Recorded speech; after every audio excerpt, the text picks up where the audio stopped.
कोटा में आज क्या कुछ हुआ आप देखिए हमारे साथ।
न्यायालय एसीबी कोटा ने 20,000 रुपए की रिश्वत के मामले में गिरफ्तार आरोपी रेलवे के वरिष्ठ सेक्शन इंजीनियर को न्यायिक अभिरक्षा में भेज दिया गया है।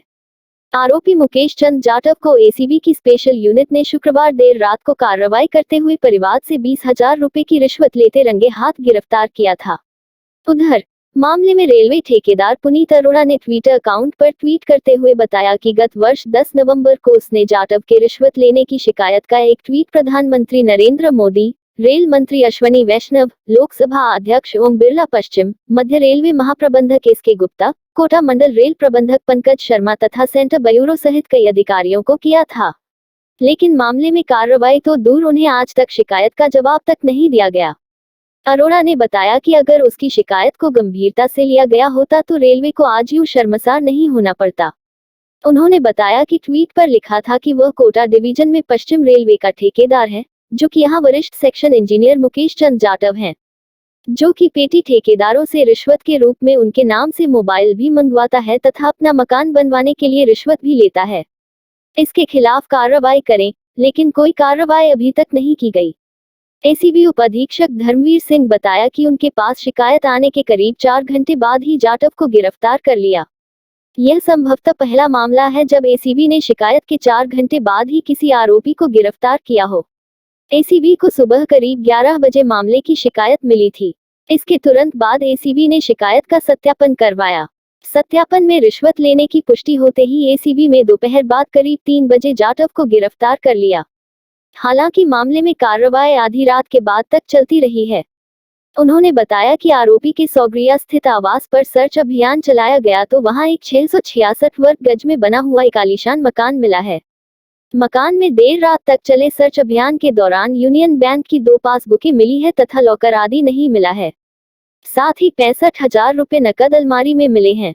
एसीबी द्वारा कोटा मंडल में रिश्वत के मामले में कर्मचारियों को पकड़ने की 6 महीने में यह तीसरी कार्रवाई है। इससे पहले 31 मार्च को एसीबी तत्कालीन वरिष्ठ मंडल वाणिज्य प्रबंधक अजय पाल को अधीनस्थ कर्मचारी से 20,000 रुपए की रिश्वत लेते रंगे हाथों गिरफ्तार कर चुकी है। अजय ने यह रिश्वत कर्मचारी की चार्जशीट माफ करने की एवज में ली थी। करीब 2.5 महीने जेल में रहने के बाद अजय पाल की जमानत हो सकी थी। अजय को पिछले दिनों जबलपुर मुख्यालय में तैनात किया गया है। इसी तरह एसीबी ने रामगंज मंडी में आरपीएफ निरीक्षक और कांस्टेबल को रिश्वत के मामले में गिरफ्तार किया था। इसके बाद दोनों को नौकरी से बर्खास्त कर दिया गया। मेला समिति की बैठक में मेला अधिकारी ने जताई नाराजगी। मेला सिर पर लेकिन तैयारी नहीं होने पर दिखे खफा। मेला समिति की बैठक में कई विषयों पर हुई चर्चा। कोटा नगर निगम मेला समिति की शनिवार को नगर निगम कार्यालय स्थित सभागार में बैठक आयोजित की गई, जिसमें मेला अधिकारी गजेंद्र सिंह ने मेले की तैयारियों को लेकर नाराजगी जाहिर की। उन्होंने कहा कि सिर्फ टेंडर जारी कर देना ही पर्याप्त नहीं है, मेले में आयोजन कार्यक्रमों से संबंधित कोई भी तैयारी नहीं हुई है। ऐसे में यदि यही हालत रही तो वे मेला अधिकारी के पद की जिम्मेदारी नहीं निभा सकते और वह इस्तीफा देने को तैयार है। उन्होंने कहा कि मेला समिति की पहली बैठक और तीसरी बैठक शनिवार को हुई है, जिसमें 1 महीने का समय हो चुका है। अभी तक संबंधित अधिकारी कर्मचारियों द्वारा उन्हें मेला मैदान का नक्शा तक उपलब्ध नहीं कराया गया है, जिस कारण से न तो मेले में पार्किंग के लिए स्थान चिन्हित हो पाया है और न ही सर्कस के लिए पार्किंग स्टैंड का ठेका निविदा की तिथि भी बढ़ानी पड़ी है, लेकिन अभी तक भी जगह तय नहीं हुई है। उन्होंने मेले के स्थान दशहरा मैदान से न तो अतिक्रमण हटाने और न ही सफाई व्यवस्था होने पर नाराजगी जताई और कहा कि कोई भी अधिकारी कर्मचारी अपनी जिम्मेदारी को पूरा नहीं कर रहा है, जिससे मेला शुरू होने में 9 दिन का समय शेष है और हम अभी तक एक कदम भी आगे नहीं बढ़ पाए हैं। मेला अधिकारी की इस नाराजगी पर मेला समिति के अध्यक्ष एवं कोटा उत्तर की महापौर मंजू मेहरा ने कहा कि यह बात इतने समय बाद क्यों बताई जा रही है, समय पर क्यों नहीं बताई गई। यदि कोई अधिकारी या कर्मचारी अपनी जिम्मेदारी पूरी नहीं कर पा रहा है तो उसे उसके खिलाफ सख्त कार्यवाही की जाएगी। उन्होंने कहा कि मेला समिति रोजाना 3-4 घंटे बैठकर चर्चा कर रही है, लेकिन अधिकारियों ने कभी उन्हें इस संबंध में कोई जानकारी क्यों नहीं दी। उन्होंने कहा कि वह स्वयं अधिकारियों से जानकारी ले रही है, उन्हें बताया जा रहा है कि 80% काम पूरा हो गया,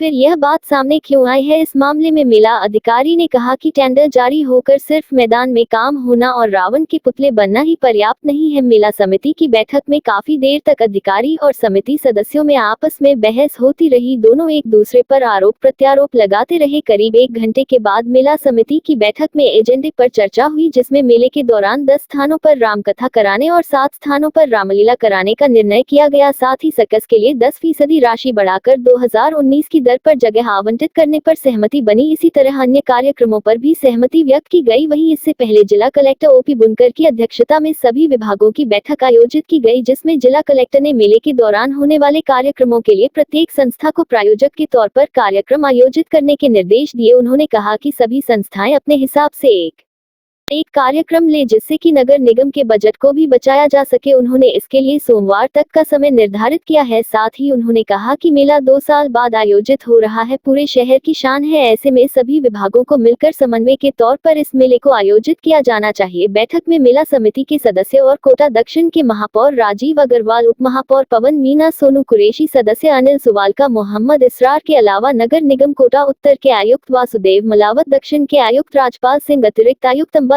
मीणा, मेला अधिकारी गजेंद्र सिंह समेत कई अन्य अधिकारी और कर्मचारी व मेला समिति के सदस्य मौजूद रहे।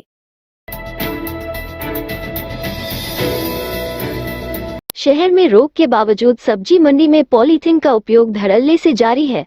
पॉलीथीन में सब्जियों की खरीद फरोख्त की जा रही है। इस संबंध में पिछले काफी समय से कोई कार्रवाई नहीं की गई। इस रात की सुबह नहीं होती जब तक हाथ में उसकी गर्माहट नहीं होती। चाय का प्याला, अखबार साथ पुराना है, मिट्टी से जोड़ता है। खबरों की खुशबू से सारा घर महकता है। हर रंग में ढला कहानियों से किस्सों तक ले जाता है बेरोक टोक। देश के हर हिस्से तक ये हकीकत का आईना है। ख्वाबों को सच करके दिखाता है। दैनिक नवज्योति, आपके लिए, आपके साथ। ये थे आज के मुख्य समाचार। विस्तार से जानने के लिए पढ़ते रहिए दैनिक नवज्योति। दैनिक नवज्योति के YouTube चैनल को सब्सक्राइब करें और ताज़ा अपडेट के लिए बेल आइकॉन दबाएं।